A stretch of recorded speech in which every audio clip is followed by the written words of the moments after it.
안녕하세요. 오늘도 사연살롱을 찾아주셔서 감사합니다. 4년 전 남편을 하늘나라로 보내고 두 아이를 열심히 키우며 살고 있는 40대 여성입니다. 남편이 하늘나라로 간 게 벌써 4년이나 되었네요.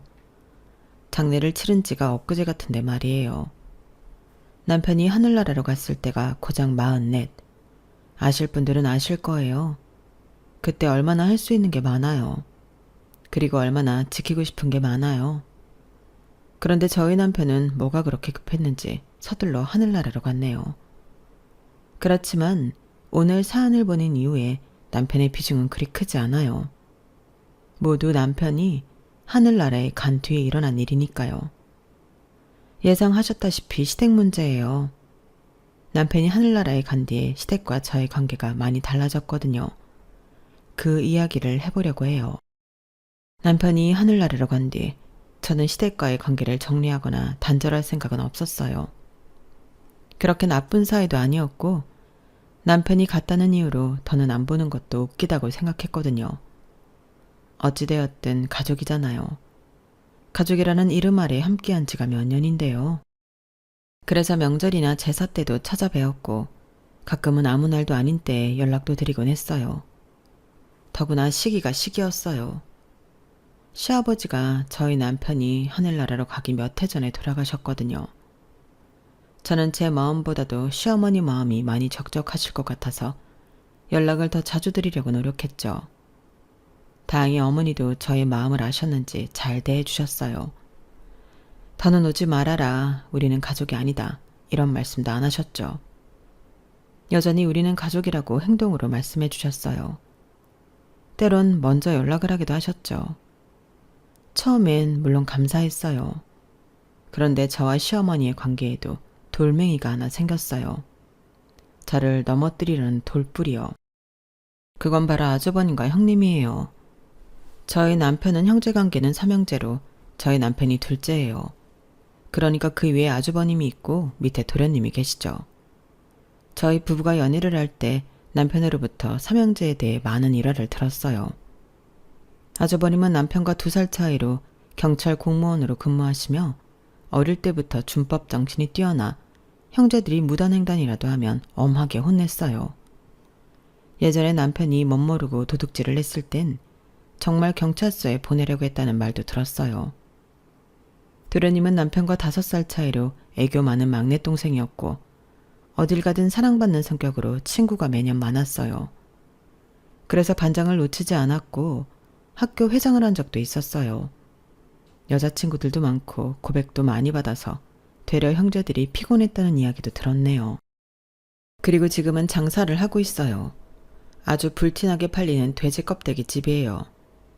벌 때는 3학년 중에 가장 많이 번다고 하더라고요. 남편은 저를 그 가게에 데려간 적도 있었죠. 껍데기가 참 맛있더라고요. 그리고 저희 남편은 농업 분야의 연구원이었어요. 농업기술원에서 일했죠. 남편의 성격을 한 단어로 이야기하면 토끼 같은 여우라고 할까요? 토끼처럼 순진한 얼굴을 하면서도 여우처럼 무척 예민하게 상황을 잘 살폈죠. 그래서 사회생활도 무척 잘했어요. 그러면서 본인 일을 놓치지 않았고요. 정말 유망한 연구원이었어요. 저는 그 말을 듣고 시어머니께서 자식 농사 하나 기가 막히게 잘 지으셨구나 생각했어요. 어떻게 아들들 중 어디 하나 모난 데 없이 잘 클 수가 있죠? 정말 시어머니는 걱정 하나 없겠다 이 생각이 절로 들었어요. 그리고 형제들끼리 사이도 엄청 좋아 보였어요. 남자들인데도 매년 생일도 챙겨주었고 여행도 다니고요. 연락도 자주 하는 것 같았어요. 비밀도 없는 것 같았죠. 제가 처음 아주버님을 만났을 때 제가 족발을 좋아하는 걸 아시고 술을 못 마신다는 것도 알더라고요. 그리고 제가 어느 대학 어떤 과인지도 알고 있고요. 그리고 저희 부부가 어떻게 만났는지 이 사람이 어떻게 프로포즈를 했는지도 알고 있었어요. 저희 부부는 우연히 만나게 되었어요. 저희 엄마가 올해 호프집을 하셨거든요. 그게 농업기술원 앞이어서 연구원분들이나 기간제 노동자분들이 많이 오셨어요. 주 고객층이었죠. 남편도 저희 호프집 단골이었어요. 나중에 말하더라고요.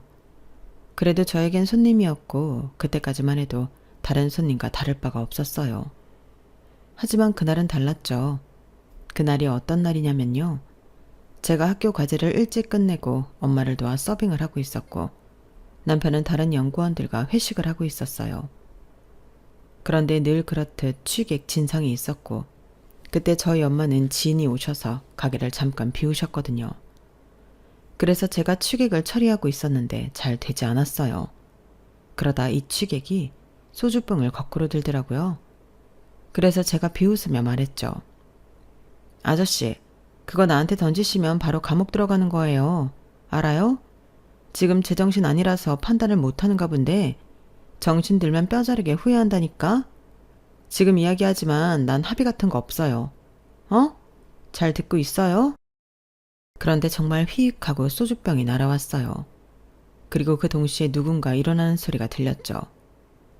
다행히 소주병이 제 얼굴 옆을 지나가 벽을 쳐서 부상은 없었어요. 그런데 어떤 남자가 제 옆에 서 있는 거예요.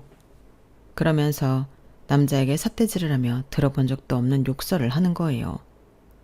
그리고 뒤에는 남자의 그런 모습을 보고 놀란 연구원들의 표정이 보였죠. 그리고 벌떡 취객이 일어났는데 남자가 덥석 저를 안았어요. 그리고 사람들을 불러 저 사람 끄집어내라고 소리를 질렀죠. 그래서 사람들이 모여 취객을 몰아냈는데 그 남자가 자꾸 품에서 저를 안 놓는 거예요. 안 놓고 취객 욕을 하더라고요. 뭐 저런 인간이 다 있냐. 저런 인간한텐 술이고 뭐고 팔아선 안 된다. 이런 말을 했어요. 그러면서 저를 놓아줄 생각이 없는 것 같더라고요. 그래서 제가 그 남자의 옷깃을 잡았어요. 저기요, 저 좀 놔주시죠. 이제 간 것 같은데 저 숨 막혀요. 그러자 남자가 저를 놓아줄 생각은 않고 저를 혼내기 시작했어요. 아니, 무슨 여자가 그렇게 대담하게 말해요. 누구 신경 건드는 것도 아니고 그러다 큰일 나면 어쩌려고. 저는 겨우 힘을 써서 남자의 품에서 떨어졌어요. 그러자 남자는 제 얼굴 구석구석을 살피며 괜찮은지 보았어요. 제가 괜찮다고 소주병이 저를 비껴갔다고 말해줘 남자는 계속 저를 보았죠. 그리고 저는 남자에게 뒤를 보라고 했어요. 남자의 뒤는 난리가 나 있었죠. 같이 온 사람들이 휘휘 휘파람을 불면서 분위기를 만들었어요. 이래서 여기 자주 왔던 거야? 저는 그 소리에 당황해서 주방으로 돌아갔어요. 그런데 자꾸 호출벨을 누르는 거예요. 남자가 있던 그 테이블인 것 같았어요. 제가 빼꼼하면서 쳐다보자 남자들이 까르르 웃는 거예요. 그리고 저는 주문을 받으러 걸어갔어요. 그러자 남자가 묻더라고요. 번호가 어떻게 되냐고요. 저는 휴대폰이 없다고 하고 뭘 주문할 거냐고 물었어요. 그러니까 옆에 있던 남자들이 번호라니까 번호 하면서 분위기를 잡았어요. 저는 쌩 돌아갔어요. 그리고 계산을 할 때까지 별일이 없었어요. 저는 하루의 해프닝이라고 생각하며 며칠을 보냈죠. 그런데 다음날 남자가 혼자 와서 맥주를 3000cc나 마시는 거예요. 제가 뻥튀기를 건넸어요. 그러다 훅 가요. 라고 말했어요. 그런데 남자가 제 손을 턱 잡더니 미안하다는 거예요. 뭐가 미안한지 저는 알 수가 없어서 가만히 있다가 제가 물었어요. 계속 저를 보고 있었어요? 그러자 남자는 그 상황에 어떻게 안 볼 수가 있냐고 화내듯 말하더라고요. 그래서 제가 그때만 봤냐고 물었어요. 그러자 남자는 아무 말도 안 하더라고요. 딱 봐도 들킨 것 같았죠. 그래서 저는 남자의 가슴 쪽 주머니에 있는 볼펜을 뺏어서 냅킨에 제 번호를 적어줬어요. 그런 적은 처음이었어요. 이름도 나이도 모르는 사람에게 번호를 준 적은 단 한 번도 없었거든요. 남자가 그 냅킨을 받고 얼떨떨해하더니 그대로 계산을 하고 가더라고요. 저는 거절인가 싶었는데 금방 문자가 오더라고요. 프로필을 적어 보냈더라고요. 이름, 생년월일, 직업, 혈액형 등등이 적힌 프로필이요. 그거 보고 엄청 웃었던 기억이 있어요. 그렇게 남편을 만나 연애를 했어요. 사실 6살 차이가 나기도 하고 저는 학생 신분이고 남편은 직장인 신분인 게 걸리긴 했는데 사랑은 못 말리잖아요. 그래서 1년 연애를 하고 남편이 프로포즈를 해서 결혼을 했네요.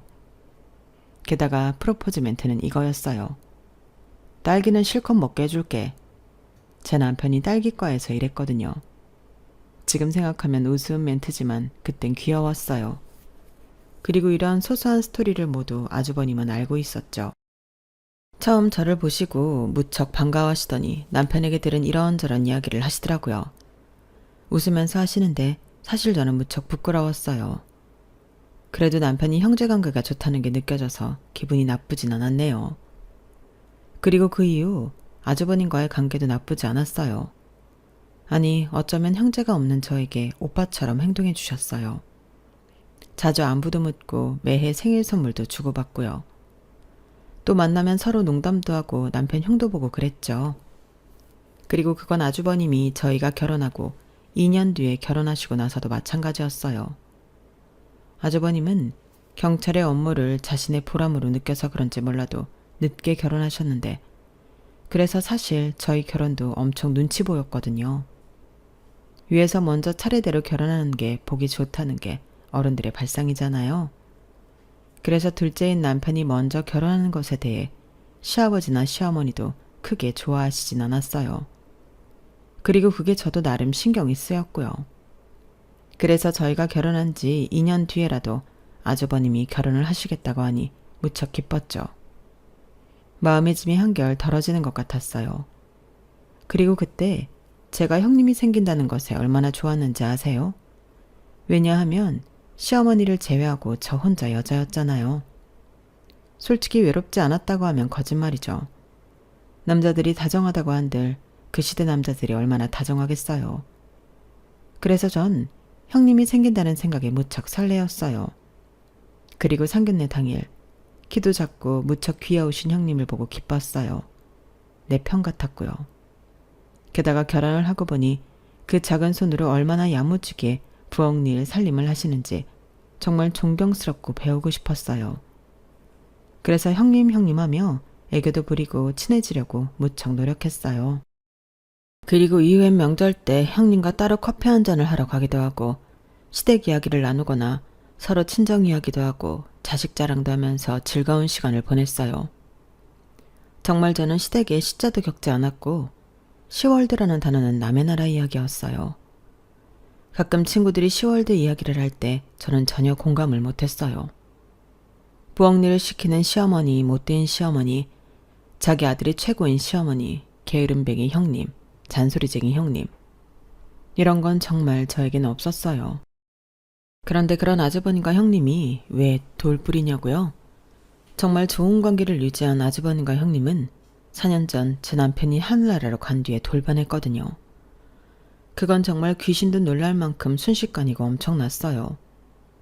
제가 남편이 하늘나라로 간 뒤에도 시댁과 관계를 이어갔다고 했잖아요. 그건 시어머니뿐 아니라 아주버님, 형님, 그리고 도련님도 마찬가지였어요.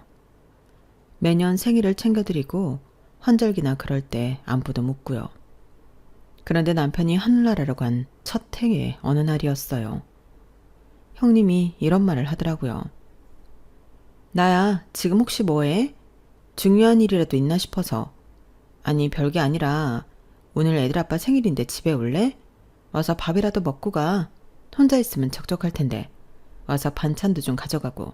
알겠지? 형님이 그렇게 말하는데 제가 안 갈 수 있나요? 저는 제가 좋아하는 카페에서 가장 유명한 케이크와 아주버님 좋아하시는 와인을 사들고 갔어요. 그리고 초인종을 누르기도 전에 형님이 문을 벌컥 열었죠. 이봐, 우리 동서는 센스가 넘쳐서 케이크 사온다니까. 아니, 우리 애들 아빠가 케이크는 필요 없다 하는데 애들이 꼭 있어야 한다는 거야. 그래서 내가 네 작은 엄마가 사올 거야 라고 했거든.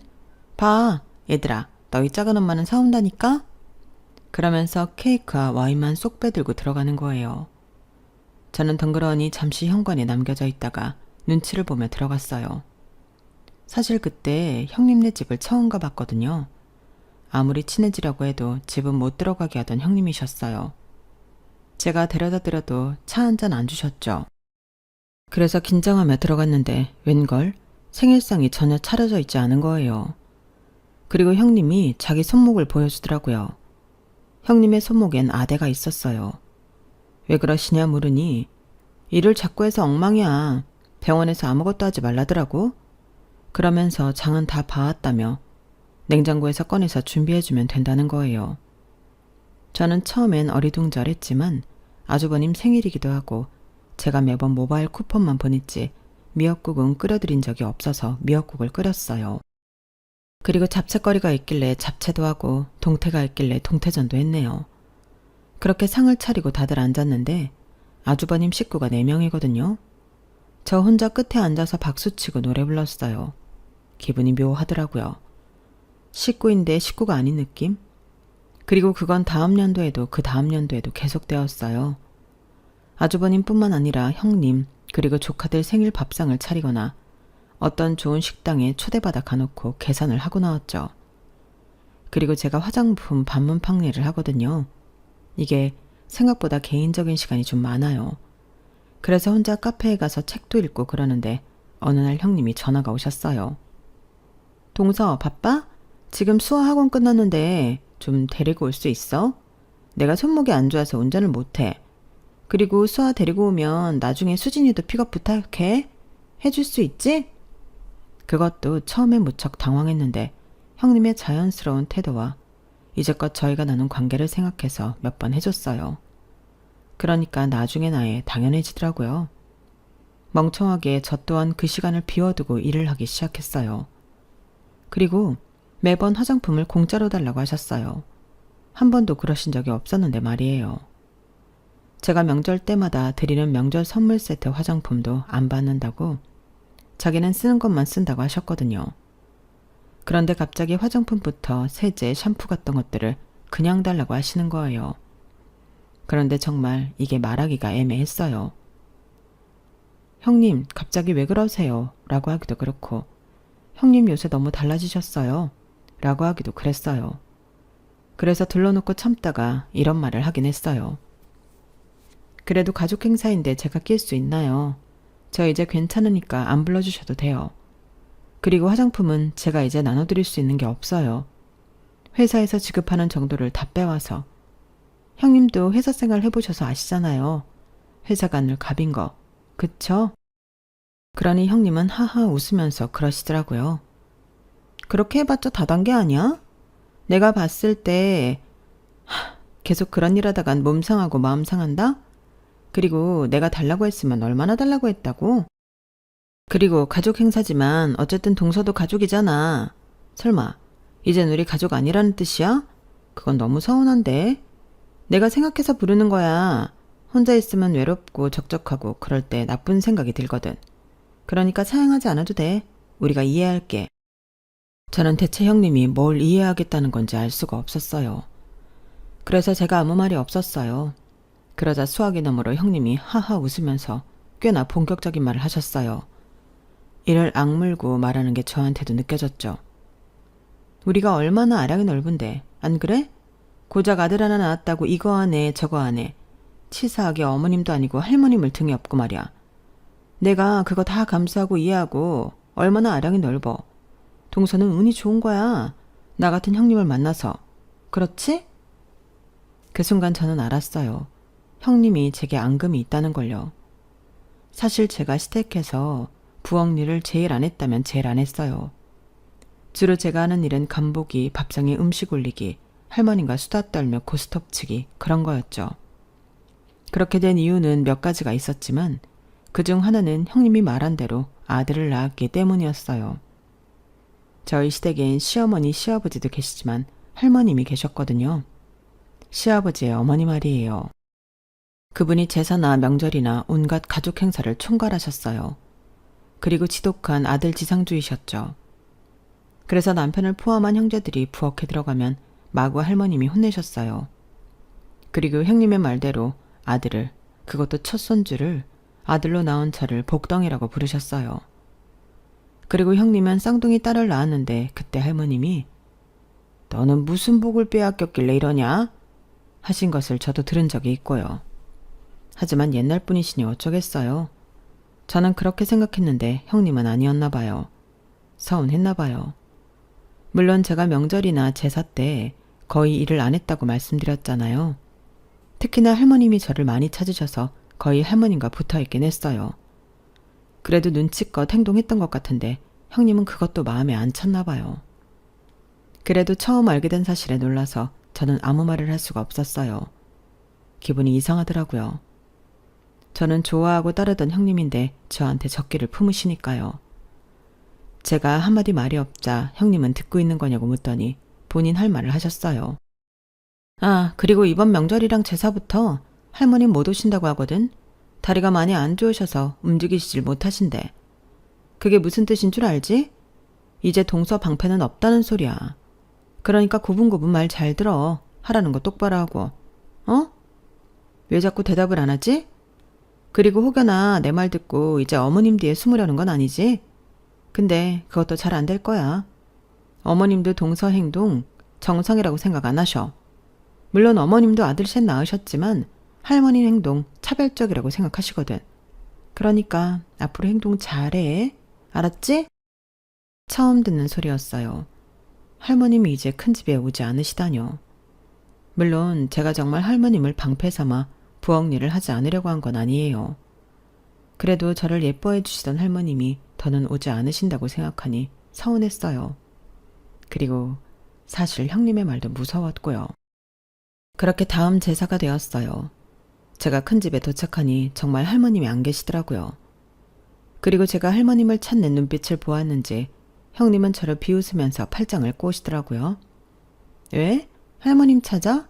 내가 말했지? 이번 제사 때부터 영영 안 오신다고. 이제 동서 시대는 끝났어. 동서가 아들 낳은 거? 이제 아무것도 아니라고. 자, 어서 옷 갈아입고 앞치마 매.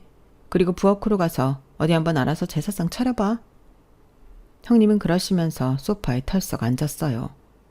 그리고 그 옆엔 시어머니가 계셨는데 시어머니는 제 얼굴을 쳐다도 보지 않으셨죠. 그래서 저는 옷을 갈아입고 앞치마를 메고 부엌으로 들어갔어요. 부엌엔 종량제 봉투에 장을 봐온 게 그대로 있더라고요. 저는 하나씩 냉장고에 정리하면서 제사상을 준비했어요. 사실 이렇게 제가 처음부터 준비하는 건 처음이어서 난감했어요. 제가 사실 제사상에 대해 아는 게 하나도 없었거든요. 어떤 음식을 준비해야 하는지, 어떤 위치에 어떤 음식을 두어야 하는지 아는 게 하나도 없었죠. 그래서 인터넷을 뒤져봤는데 그래도 모르겠더라고요. 그래서 결국 거실로 나가 이실 짓고 했어요. 모르겠다고요. 그러니 도와달라고요. 그러자 시어머니가 저를 잠시 쳐다보시더니 다시 TV로 시선을 돌리셨고 형님은 저를 보고 또 한 번 비웃으며 일어났어요. 그리고 제게 다가와 제 어깨를 툭툭 치는 거예요. 그래, 이게 얼마나 어려운지 이제 알겠어? 아무리 인터넷 찾아봐도 모르겠지? 원래 제사라는 게, 제사상이라는 게 집안마다 전통이라는 게 있는 거야.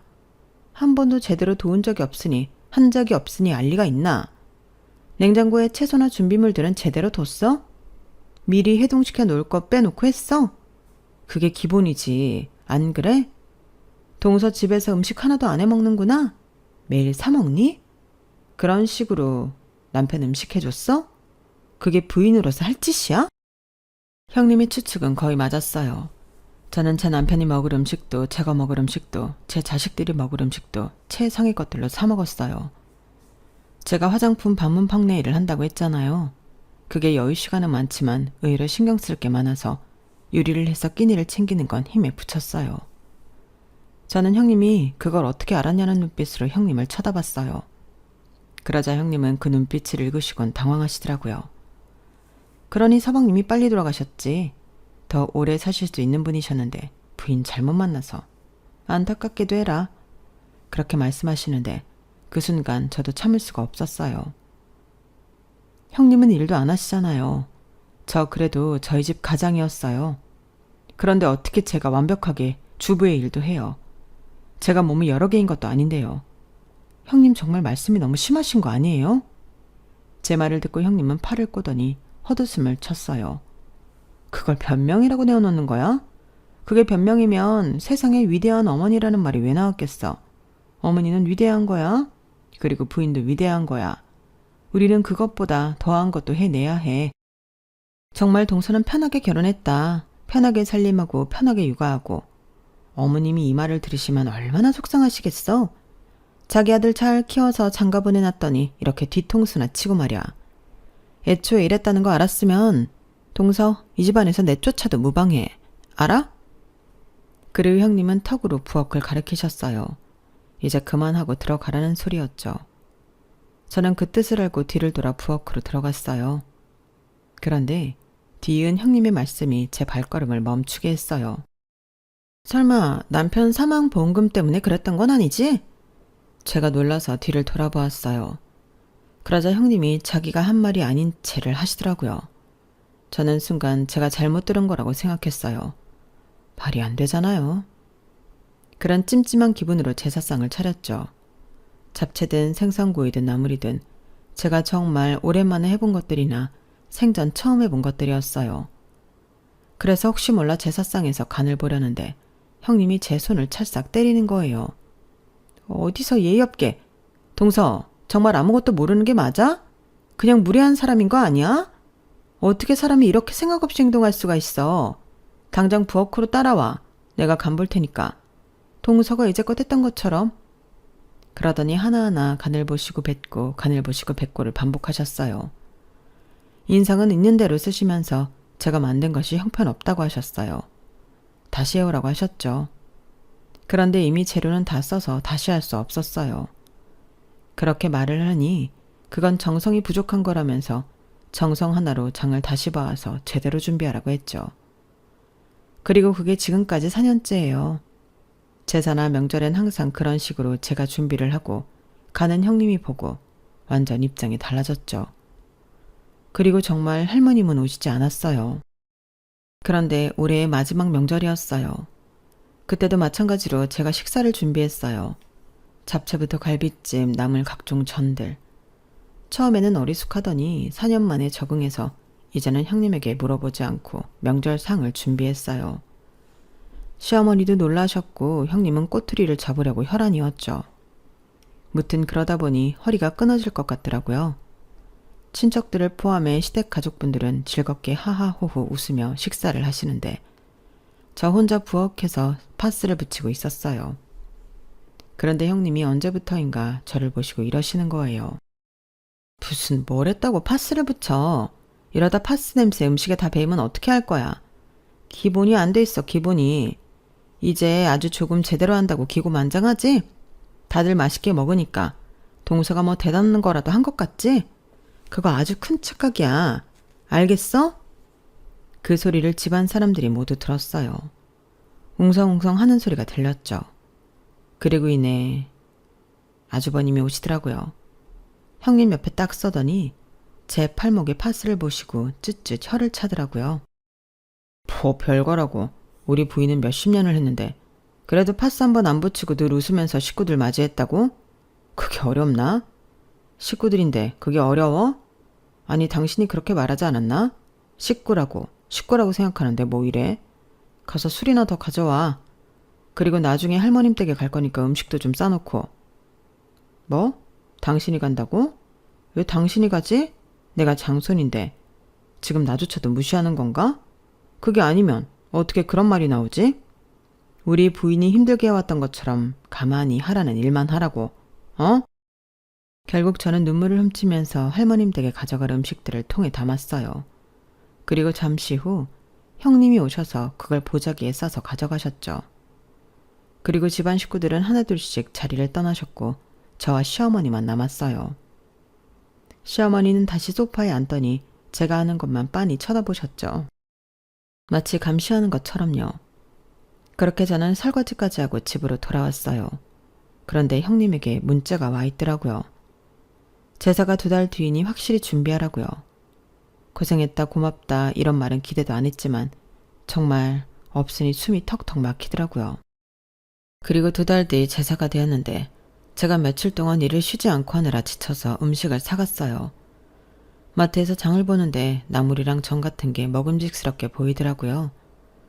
사실 이걸 사가면 어떤 소리를 들을지 뻔히 보였지만요. 그때만큼은 될 대로 되라는 식이었어요. 그래, 아니면 말지 이런 마음이었어요. 그래서 저는 나물과 각종 전들을 구매해서 큰 집으로 갔어요. 한 봉지면 충분하더라고요. 그렇게 제사상을 차렸는데 아주버님과 형님이 오셨어요. 형님은 음식 냄새도 많이 나지 않고 부설거리는 소리도 들리지 않으니 저를 단번에 의심하셨어요. 그러면서 대운전을 제사상에서 바로 손으로 집어먹더니 천을 툭 하고 제사상에 던지는 거예요. 이거 사온 거지, 마트에서. 어? 감히 이런 걸 제사상에 올려? 왜? 손목이 부러져서 뒤집개도 잘 못 잡니? 어디 이걸 먹으라고 가져와? 당장 안 치워?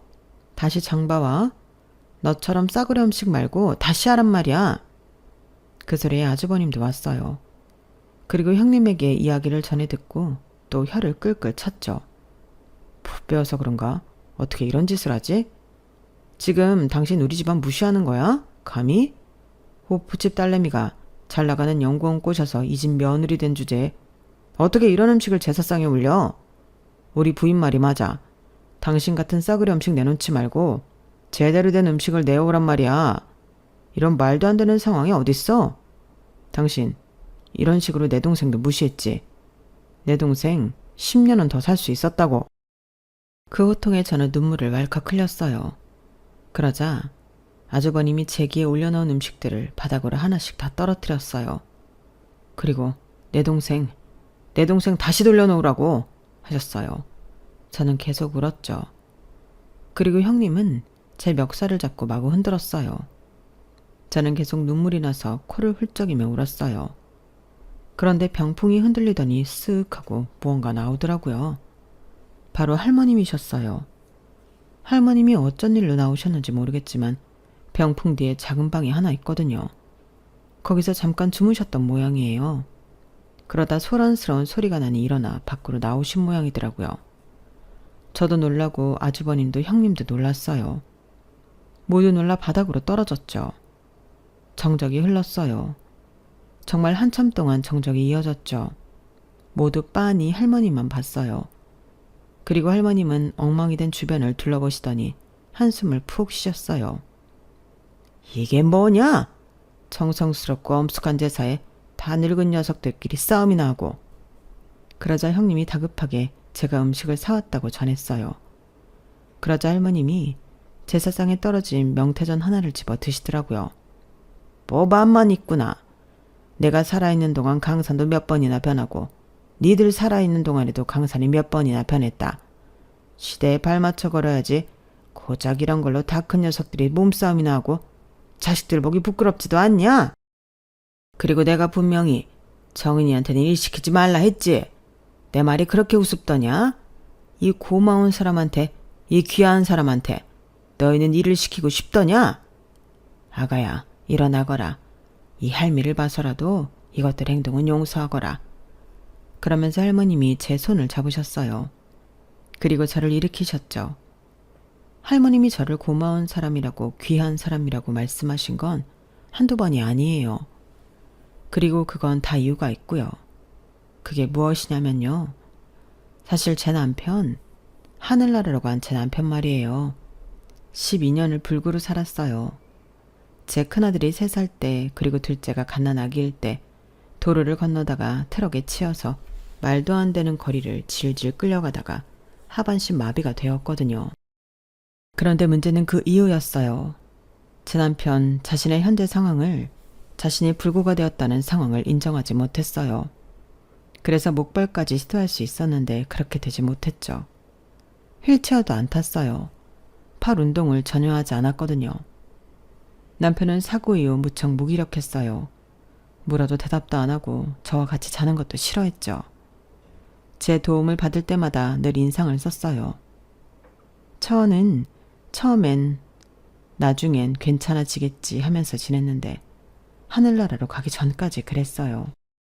제 지인들은 그 소식을 듣고 그냥 시댁에 남편을 맡기고 새 출발하라는 말을 하기도 했어요.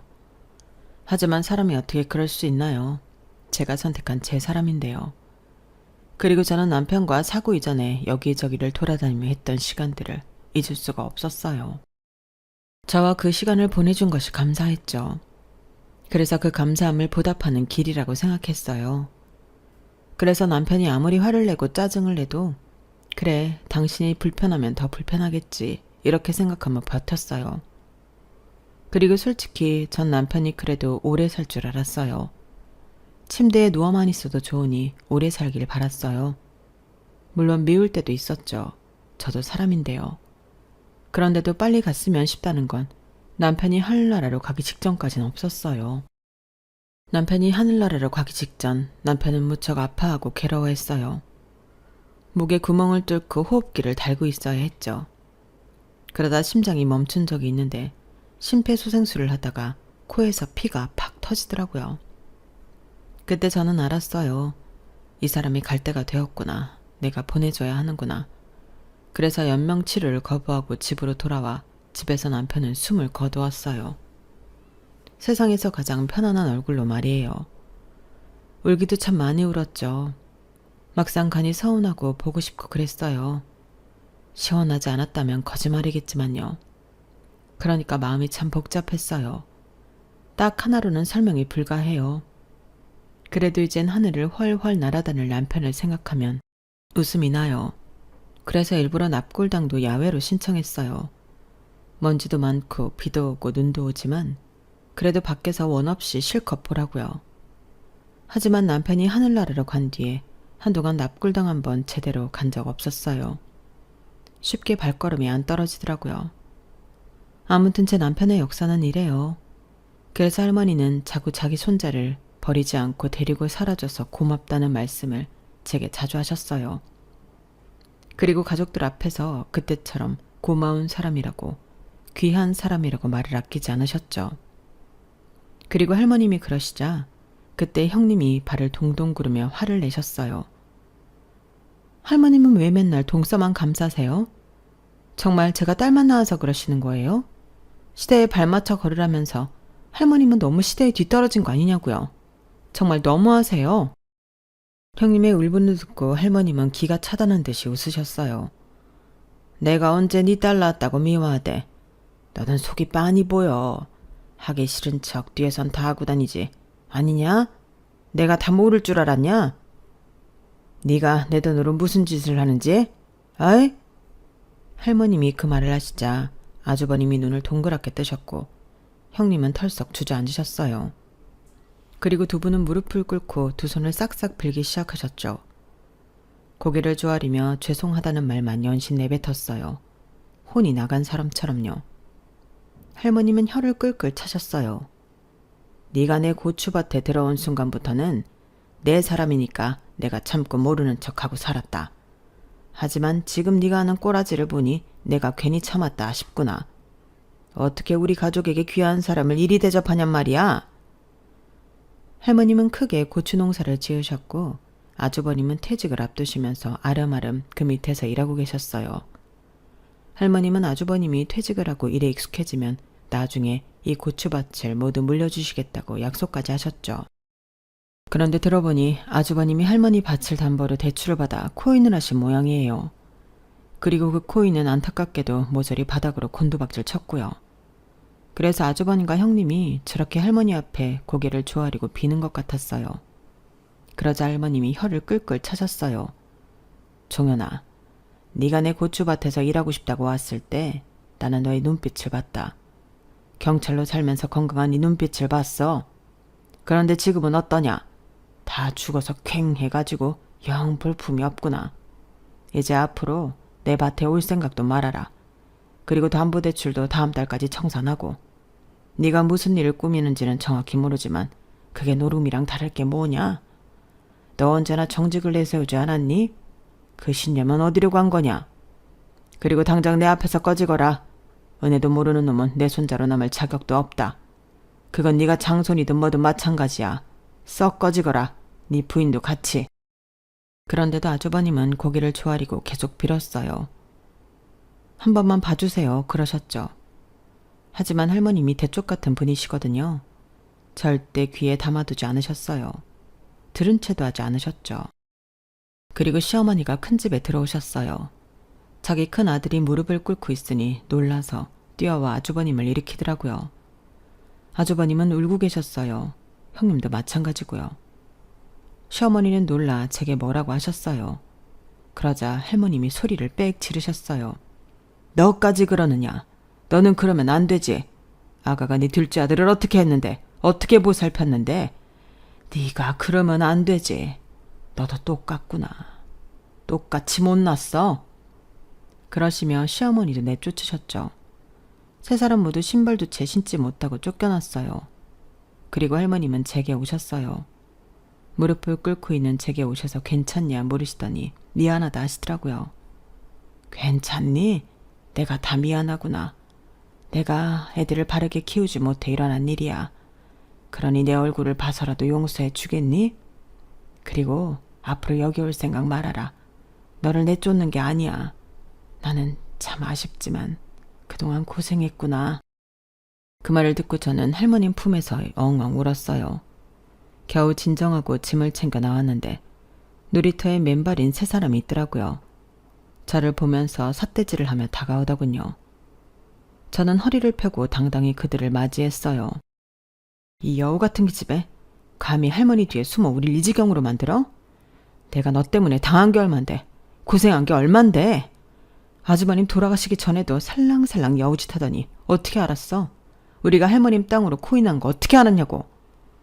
저는 몰랐는데요. 제가 그걸 어떻게 알겠어요. 제사상 차리는 법도 제대로 몰랐던 저인걸요. 저는 그저 제 일에 충실했을 뿐이고 할머님이 알아봐 주신 거예요. 그게 다라고요. 그리고 형님, 제가 제사상 차려보니 알겠어요. 이거 참 힘든 일이네요. 그런데 있잖아요. 저는 이 집안에 할 도리 이미 다 했잖아요. 딸을 낳았네, 아들을 낳았네. 사실 그건 중요하지 않은 것 같아요. 그리고 아주버님, 그래도 제가 아주버님이 사랑하던 동생 처예요. 아니, 솔직히 아주버님 제 남편 사고 나고 얼마나 찾아왔어요?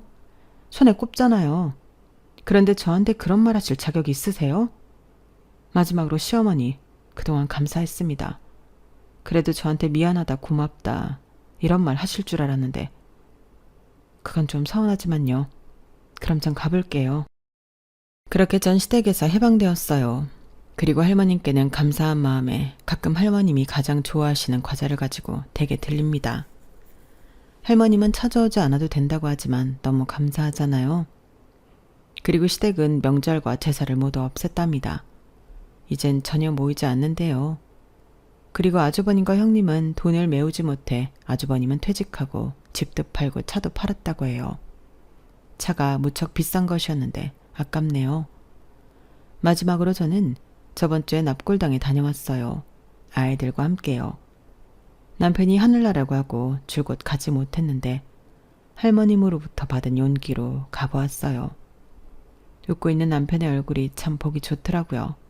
후련하더라고요. 여기까지가 제 사연입니다. 은혜 갚은 까치 다들 아시죠? 그 이야기가 전혀 판타지는 아닌 것 같아요. 착하게 살다가 좋은 남편을 만나기도 했고 정과 의리로 그리고 사랑으로 남편을 보살펴 언제나 제 편인 할머님도 얻었잖아요. 그리고 그분이 제게 시원한 복수를 해주기도 했고요. 소중한 마음은 언젠간 부메랑처럼 되돌아올 겁니다. 반드시요. 모두들 꽃길만 걸으세요. 여러분, 사연 댓글에 응원과 현명한 조언 부탁드려요. 좋아요와 구독은 저에게 큰 힘이 됩니다. 오늘도 좋은 일 가득하세요.